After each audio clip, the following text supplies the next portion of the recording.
ばんは、カイトです。JDM のホームページへようこそ。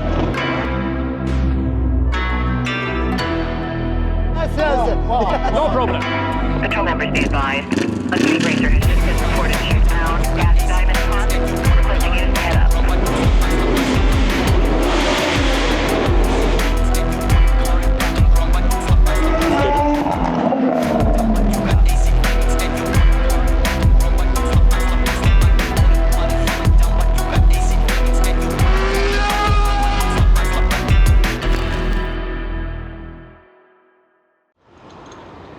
Nagyon-nagyon nagy szeretettel köszöntünk mindenkit az automaták országában, a felkelő nap országában, Japánban, ahol végre hosszú-hosszú utazás után megérkeztünk. A hosszú utazásra engedjétek meg, hogy egy pár szót meséljek.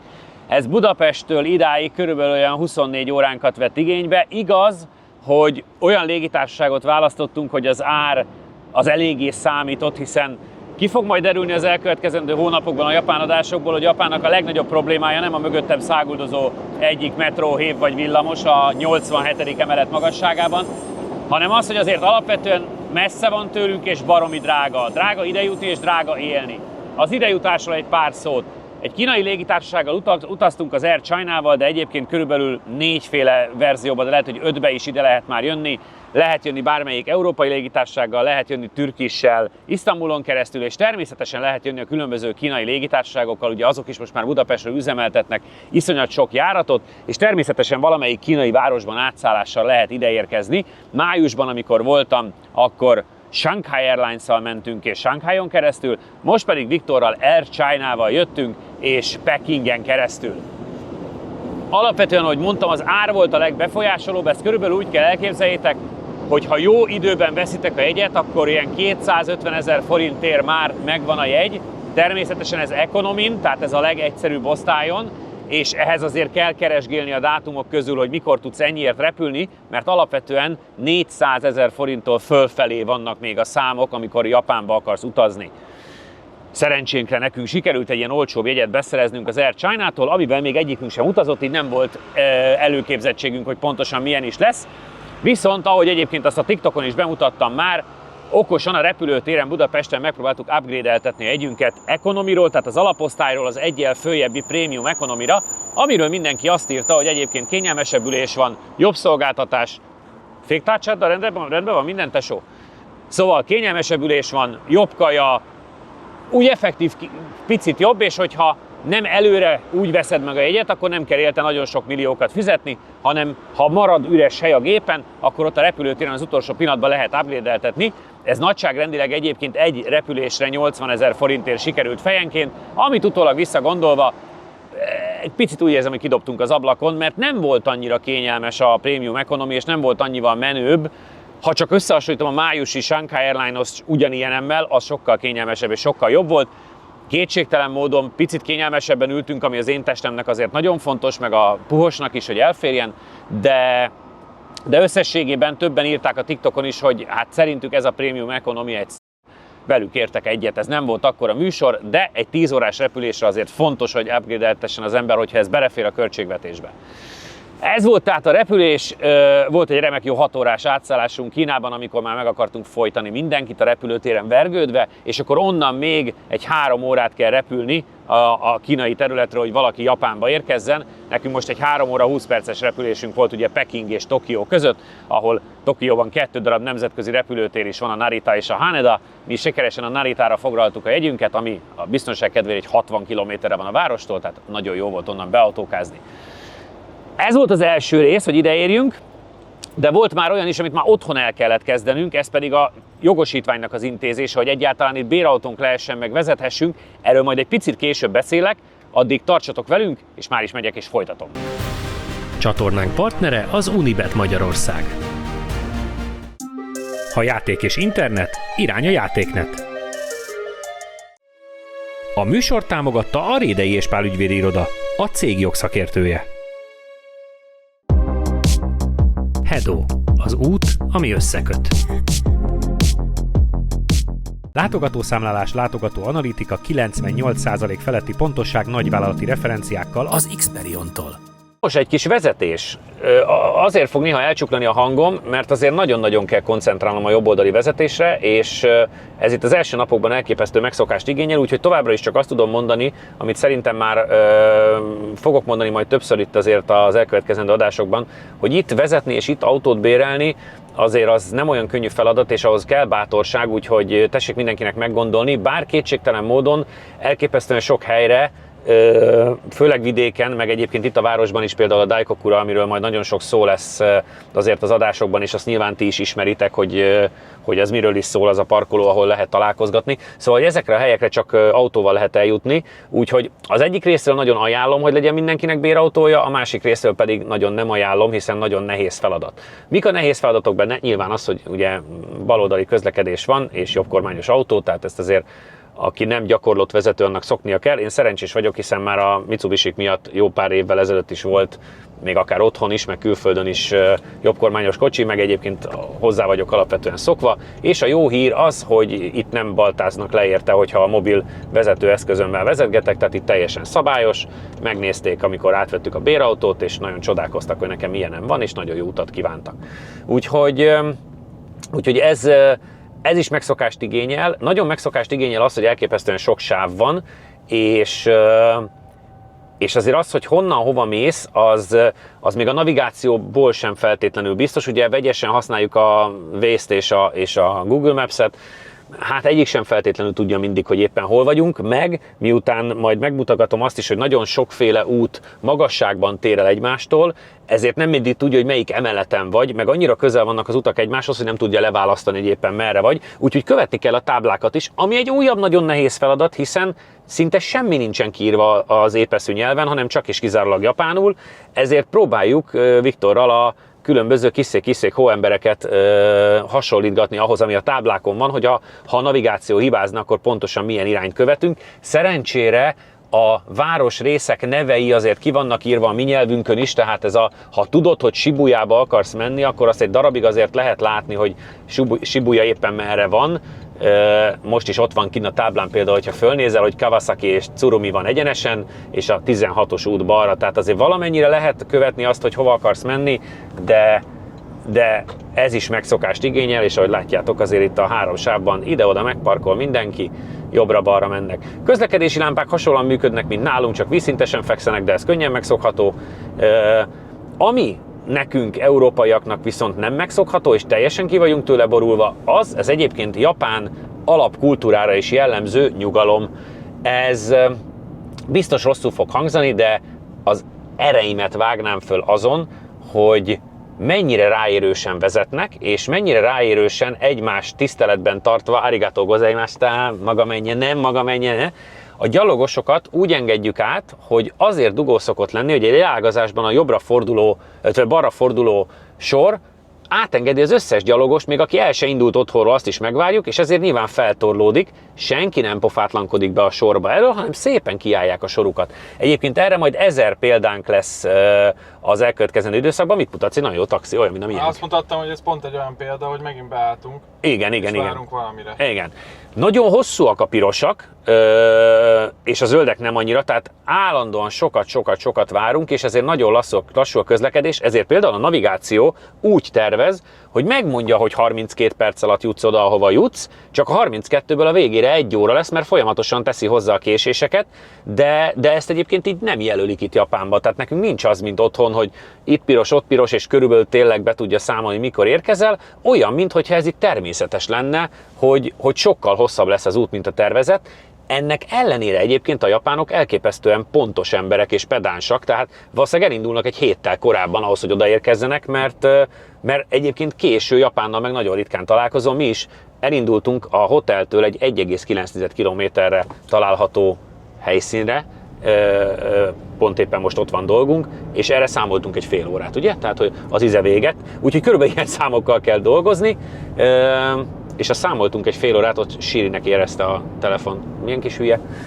Úgyhogy van azért probléma a vezetéssel, és ezért mondom, hogy szokni kell, de ha el akartok jutni sok helyre, és sokat akartok látni, akkor azt gondolom, hogy érdemes megugrani a bérautós kérdést, úgyhogy Ennyit egyelőre most a kocsi fedélzetéről, mi mindjárt odaérünk a mai első forgatási helyszínünkre, de mesélek majd a vezetésről még, meg mesélek majd ebben a részben még az autózásról is, de mielőtt az autózás újra szóba kerülne, elmagyarázom nektek, hogy mitől olyan marha drága parkolni Japánban, és hogy mennyi pénzt lehet elkölteni, és fogunk elkölteni az elkövetkezendő napokban arra, hogy csak pusztán megálljunk az autóval. Aztán majd az is szóba kerül, hogyha föltévedsz egy autópályára, akkor az otthoni 50 000 forintos éves díj az itt elpattan egy nap alatt.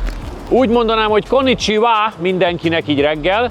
Engedjétek meg, hogy egy kicsit beavassalak benneteket a Japán miért olyan rohadt drága következő részébe, ez pedig a parkolás. Hogyha az embernek van bérautója, alias józsika, ami van nekünk is, akkor bizony a városban nem olyan egyszerű, hiszen folyamatosan a parkolással vagy elfoglalva, míg a legtöbb nemzetközi hotelnek sincsen feltétlenül parkolója, így ahogy a mi csodálatos és igen nagyméretű Far East Village hotelünknek is, ami itt van Yokohamában, szép, magas, egyenes, és valahol ott lakunk fönt az akár hanyadik emeleten. Na már most, miután ennek a hotelnek nagyképűen nincsen parkolója, és ezt büszkén vállalják, hiszen ahogy mondtam, ez nem ritkaság, ezért ilyen utcai parkolókban kell megállni, hiszen Japánban, és főleg Tokióban, de egyébként egész Japánban az a legfontosabb, mindjárt legurulok, hogy nincsenek parkolóhelyek az utcán, vagy csak nagyon kevés, és ilyen utólag kialakított területekre épített parkolók vannak, amik viszont extrémen drágák.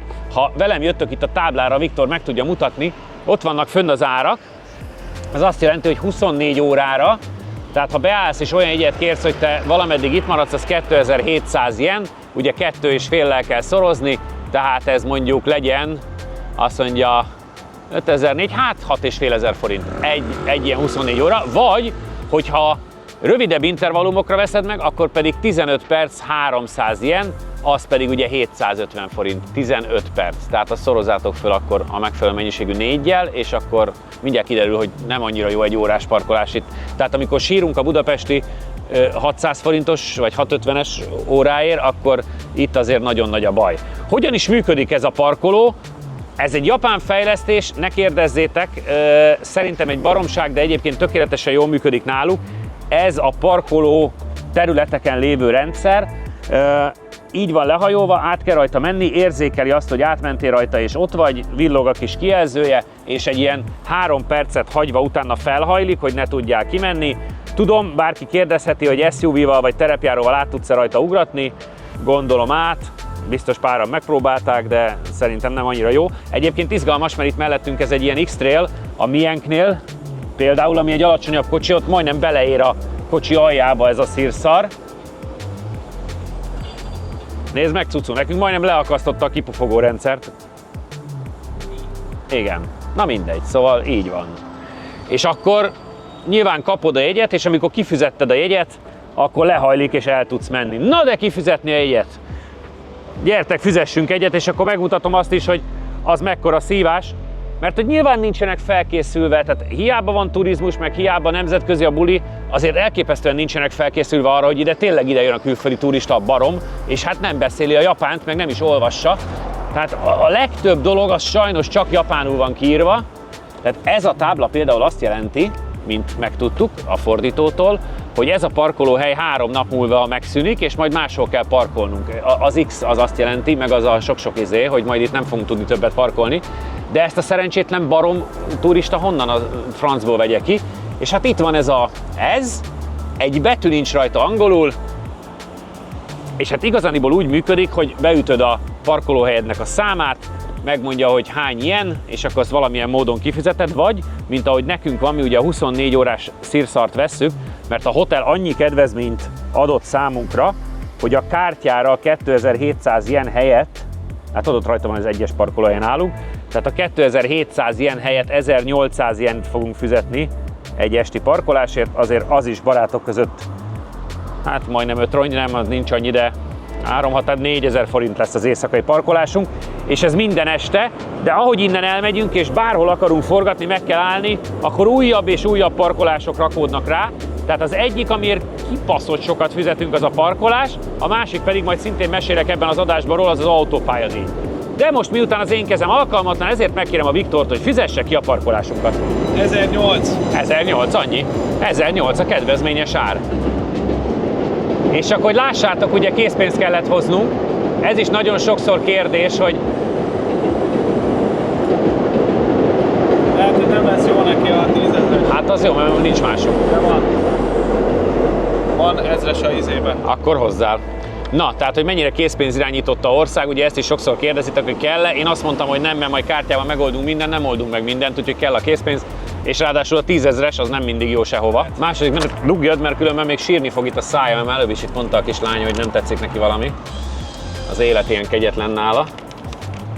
Jó, sikerült. Egy 1000-es benne van, és így néz ki. igen. Márkás nincs rajta. Haigáljuk be a 2500 forintokat a gépbe. Na, Ez meg sikerült. szépen. Szóval, hogy azért ez tisztán látszik, hogy készpénz irányított a ország, és igen, kell váltani, és hozni kell készpénzt. Arigato gozaimashita! És a másik, hogy coin kapunk vissza, ugye kis fémpénzt, amiből annyi van, mint a nyavaja, úgyhogy mindenkinek ajánlják, és én is ajánlom mindenkinek, hogy ha jöttök, akkor legyen a pénztárca mellett egy ilyen nagyobb méretű szütyő, amiben lehet gyűjteni a készpénzt. Nálunk ez a szütyő az egyik pohártartó a kocsiban, ami körülbelül 2 nap alatt már nagyjából félig van fémmel. Amit utána nehéz elkölteni, de ilyen italokra vagy bármire az automatákban, ami ugye a világ vagy az országban nagyon sok van, és majd arról is forgatunk, automatákból lehet ilyen kis kávékat, meg vizeket, meg minden szart kivenni. Arra talán jó a fémpénz, de mondom azért ezzel a készpénzezéssel ezzel van szívás, és egy európai arcnak ez igen meglepő, mert én azért kártyás fiú vagyok. És ha már itt tartunk egy komolyabb torettózás közben a városban járkálva, a parkolásról még akarok nektek mesélni, hiszen minden helyet kihasználnak parkolásra. Ez a 3 hely, amit éppen most látok, ez is egy parkoló. Ha jól tudom, 15 percenként 500 jenért, ami barátok között is 1250 forint 15 percre, mert nyilván most bent vagyunk éppen Yokohama városának a központjába, ami egy kínai negyed, de ez a turistás övezet, úgyhogy hát ennyit a parkolásról, hogy árak azok egyre csak mennek följebb, minél beljebb érkezel a városba. Támogatunk a sportruházat és a küzdősportok szakértője a BP Fight. ProGame Goldex Kft. Professzionális élelmiszeripari megoldások. Ha játék és internet, irány a Játéknet. Látogatószámlálás, látogató analitika, 98% feletti pontosság nagyvállalati referenciákkal az Xperion-tól.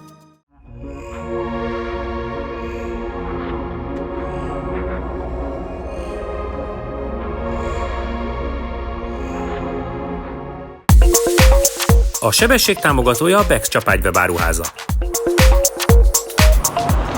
Hát igen, ahhoz, hogy vezessek itt Japánban, ahhoz már el kellett kezdeni ügyintézni ugye Magyarországon, hiszen nem elég a normál jogosítványunk, sőt nem elég az általános nemzetközi jogosítvány sem, amit a világ legtöbb országára kikérünk, egyébként ez egy ilyen papírfecni, majd megmutatom, hanem egy Genfi egyezményes különleges kell, amivel csak néhány ország igényli ezt. Nem tudom, hogy azzal, hogy pár nyelven le van írva, meg egyébként egy ilyen remek, csodálatos fotó van, majd azért a címemet kódolt ki belőle, cuccu, hogy ne jöjjenek vendégek, jó, köszi. Szóval, hogy ez a nemzetközi vezetői engedély, ezt itt Japánban, amikor odaadtam nekik, az 1949-es megállapodás alapján, hogy ezt, ha valakinek kell, hát biztos, hogy megőrülök tőle. Egyébként a bérautós cégnél nagyon nézegették, arigato, majd azért csak elkérték a műanyag plastikkártyámat. Úgyhogy ez kell ahhoz, hogy fölvegyél egy bérautót, amit ugye megtettünk. A vágóképeken láthatjátok is, egyébként őt majd a kis Toyota Sientát be fogjuk nektek természetesen mutatni, de ez kell ahhoz is, hogy például itt a Nissan főhadiszálláson, a headquarternél Nissan tesztautóba is ülhessek, ami nem más egyébként, mint a 40 éves Nismo évfordulóra készített Aria Nismo, amivel majd a Nismo márka visszatér az európai piacra is. Tehát ez az autó majd lesz Európában is, de mi vagyunk az első európai újságírók, akik majd egy későbbi adásban ezt kipróbálhatják. És akkor néhány információ arról, ha már itt megint beültetek hozzánk a kocsiba, hogy milyen is a most a képen látható kis ETC kapu. Ugye azért ez nekünk se újdonság. Európában is lehet ilyet látni bőségesen, ugye ezek az elektromos kapuk, amik előfizetéssel működnek. Itt ugye az az érdekesség, hogy a bérautóhoz is, meg természetesen minden autóhoz, amit majd vezetgetünk, meg vezetünk most is, ahhoz ezt az úgynevezett ETC kártyát érdemes kibérelni, megvenni, attól függ, hogy ezt éppen mit csinálsz vele. Egyébként azt hiszem 740 forintért béreljük magát a kártyát a 12 napra, ugye a bérautós cégtől, és a füzetős expressway-eken, tehát ezeken a gyorsforgalmi utakon, amik hát hol autópályák, hol csak ilyen gyorsforgalmi utak, szia tesó, azokon nyilván ugye, amikor átmész egy ilyen kapun, akkor füzetgetsz. A probléma az, hogy ahogy már említettem, ez elképesztően drága, hogy nagyságrendileg képbe kerüljetek, napi olyan 15-20 ezer forintot elköltünk ilyenben csak az autópálya használatra, és ez nem azért van, mert nem szállunk ki a kocsiból, hanem ez egyszer bemész Tokió belvárosába, mondjuk Yokohamából, ahol lakunk, ami egy ilyen 30 kilométerre van, ugye nem külváros, hanem egy másik város picit délre Tokiótól. Azért választottuk azt, mert ott spórolás szempontjából a szállások jóval olcsóbbak, mint Tokióban bent lakni, és ez a bemész, kijössz, kicsit még így autókázol, és simán összejönnek ezek az elképesztő összegek, de például Yokohamán belül, hogyha nem jó fele indulok, és mondjuk rövidíteni akarok 5-6 percet egy 10 perces úton, akkor is elköltünk ilyen 1500-2000 forintokat autópályára, pedig mondjuk csak fölmegyünk mondjuk egy 500 méteres szakaszra, vagy 1 kilométeresre.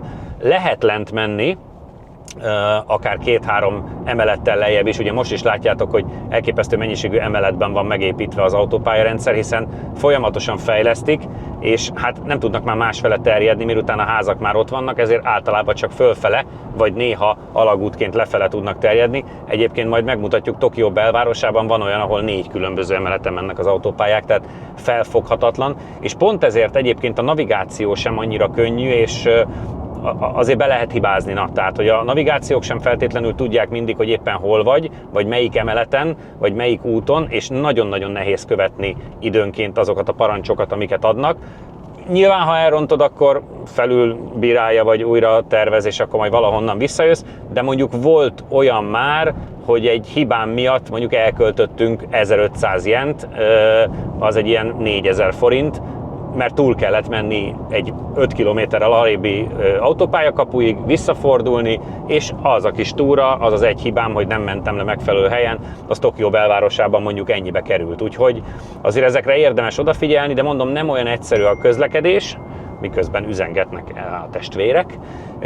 Szóval nem olyan egyszerű a közlekedés azért a városban, és ha meg nem akarod az egész életedet a pilos lámpáknál meg lent a dugóban tölteni, akkor egész egyszerűen rá vagy kényszerülve, hogy használd ezeket az expressway-eket, akkor viszont nagyon-nagyon megdrágul az autózás, és pont ezért, hát itt nem nagyon van, ritkán van dugó az expressway-en, találkoztunk már vele, de azért elég ritkán, alapvetően ez a stílus, hogy tök nyugodtan lehet annyival menni, amennyivel itt szabályos, 60 és 80 km/h szabályok vannak egyébként nagyságrendileg ezekre az utakra, szóval én úgy érzem, hogy lehet itt nagyon nyugodtan közlekedni, persze be lehet bukni azért 1-2 dugót, de azért, mert ennyire drága az autó használata, azért is, ahogy a srácokkal már beszélgettünk, azért is nem mindenki teheti meg, hogy legyen autója, és vagy aki meg megteheti, egy nagyon nagy százaléka az ugye Keikai-ra jár, ez a kis kategória, amit majd úgyis be fogunk mutatni, ez a 660 köbcenti, 64 lóerő, meghatározott méret, sárga rendszám.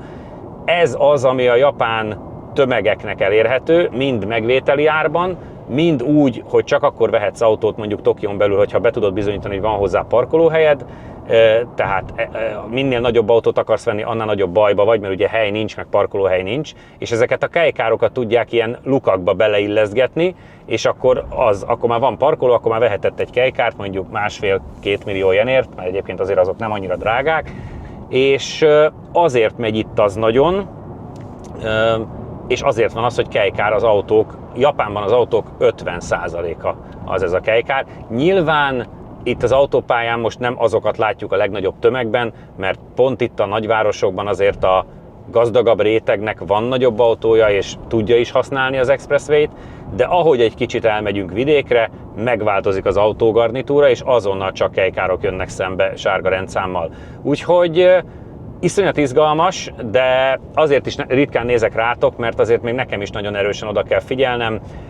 Van az országban elég sok Trafipax, de egyébként folyamatosan figyel mindent, a telemetria is, ami a kocsikba fixen bele van építve, tehát azért próbálják azt, hogy ne legyen itt őrültködés. Ennek ellenére egyébként éjszaka, tehát éjfél után, éjféltől hajnalig azért ezeken az expressway-eken van a keménykedés. Volt már nekünk is olyan, hogy egy 160-170-nel szágódott el mellettünk valami Supra, tehát azért a helyi srácok biztos tudják, hogy mikor nem nézi őket a kamera, vagy hol lehet rugni neki, és ott azért használják is a lóerőt, úgyhogy nem csak azért tuningolnak, hogy szebb legyen, meg laposabb, meg lejjebb üljön, hanem azért használgatják is a kocsikat. Nyilván nekem azért be van esve a mellkasom, úgyhogy én nem annyira merek itt gyorsajtgatni, meg nem is nagyon akarok, úgyhogy próbáljuk kordába tartani a lóerőket, mert hogy elképesztően drága egyébként a gyorshajtás, tehát hogyha rajta kapnak, akkor azért ilyen sok tízezer jenes bírságokat lehet fizetni. Ez volt tehát az első kis információcsomag magáról, így utazásról, autóról, autóbérlésről, autózásról így Japánban, és nyilván a következő japán adásban már láttok majd valami autót is, még nem tudom megmondani elsőre, hogy pontosan mi lesz, de szinte biztos vagyok benne, hogy Viktor ide be fog vágni egy ilyen kis etűdöt, hogy mik fognak történni az elkövetkezendő hónapokban a csatornán, és mi fog következni a jövő héten. A hátuljában mi van benne, pluszba kerekek, meg a isak. Jobb lett? Jó, lement újabb 5% kocsiból, de nyugodtan világítani.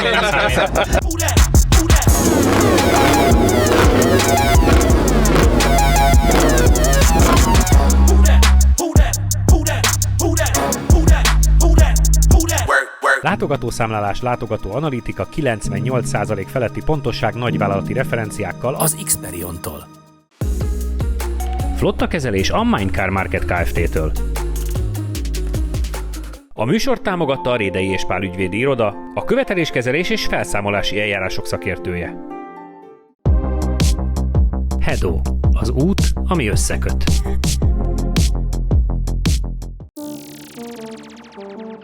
Partnerünk az Alfa Romeo Magyarország. Gumihotel gumiszerelés a Grand Gumi Kft-től.